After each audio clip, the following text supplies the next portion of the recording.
அஃபிஷியலா world war 3 start ஆயிடுச்சுன்னு தெரியல. But இப்ப நடக்கிறதெல்லாம் பார்த்தா உண்மையா சீக்கிரம் ஸ்டார்ட் ஆயிடும்ன்ற மாதிரி தான் இருக்கு.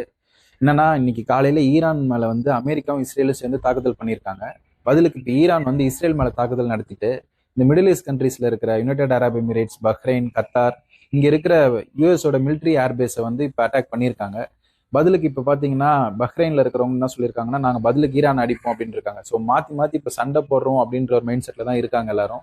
ஸோ இதனால பாதிக்கப்படுறது வந்து அப்பாவி மக்கள் தான் பாதிக்கப்படுறாங்க. ஏன்னா இப்ப ஈரான் மேல குண்டு போட்டப்ப ஒரு ஸ்கூல்ல குண்டு போட்டிருக்கானுங்க.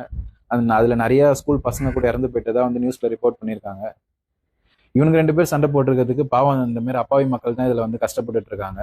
அண்ட் யாராச்சும் வந்து ஏர்போர்ட் போறீங்க, ஃபிளைட் டிராவல் பண்ண போறீங்க அப்படின்னா அந்த கன்சர்ன் ஏர்லைன்ஸ் கிட்ட கேட்டுட்டு அதுக்கப்புறமா நீங்க ஏர்போர்ட் போங்க. ஏன்னா வந்து இப்ப நிறைய ஏர்பேஸ் வந்து க்ளோஸ் பண்ணி வச்சிருக்காங்க. ஸோ எப்படி போகுதுன்னு தெரியல.